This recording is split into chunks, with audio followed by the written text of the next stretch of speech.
There was a tale whispered among the townsfolk, one that no one dared to speak aloud after dark. It was said that if you heard the story from beginning to end, something terrible would happen to you.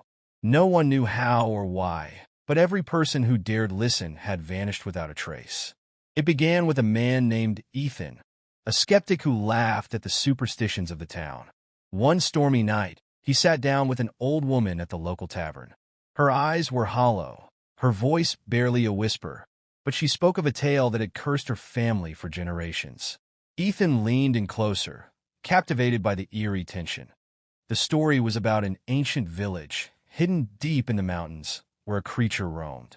This creature was neither human nor beast, something in between, cursed to walk the earth for eternity.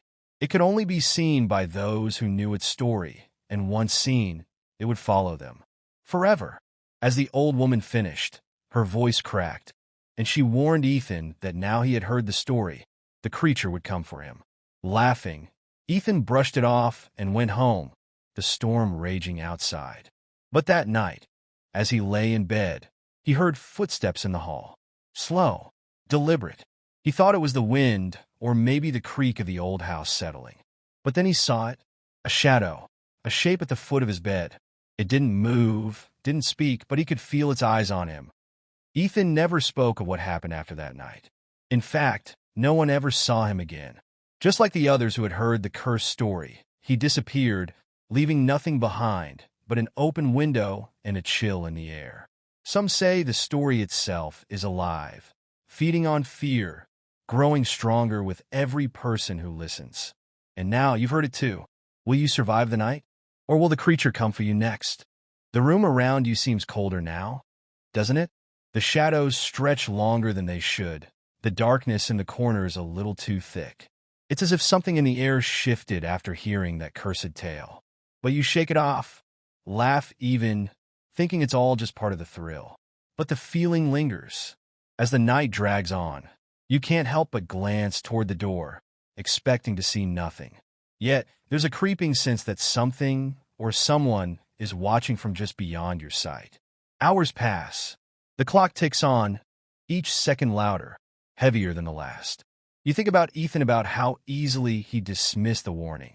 And now, you wonder, could the story truly hold some kind of twisted power? You push the thought aside, reminding yourself it's just a story. But then there's a sound.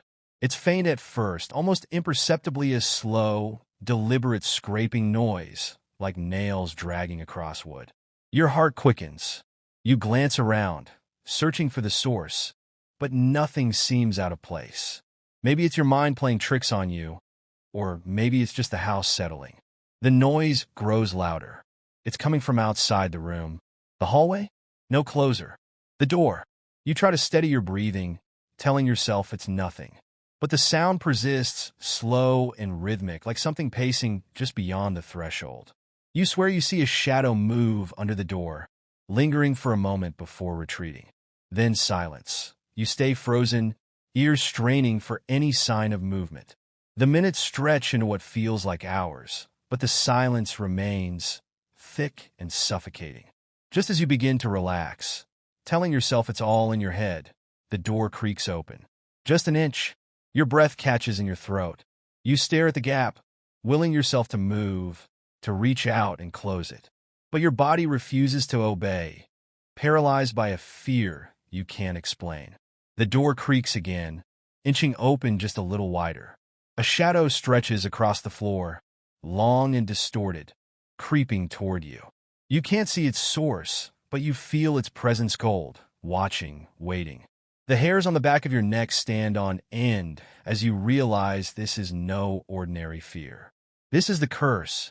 You heard the story, and now it's here. The creature from the tale has found you, just as it found Ethan, just as it found all those before you. You don't need to see it to know what comes next. The shadow grows closer, the air turning icy as it surrounds you.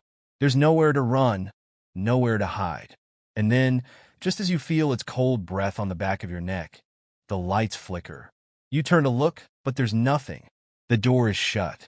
The room is empty. But the sense of dread lingers, like a chill that won't leave your bones. You don't know what you saw or didn't see, but you know one thing for certain. You're not alone anymore.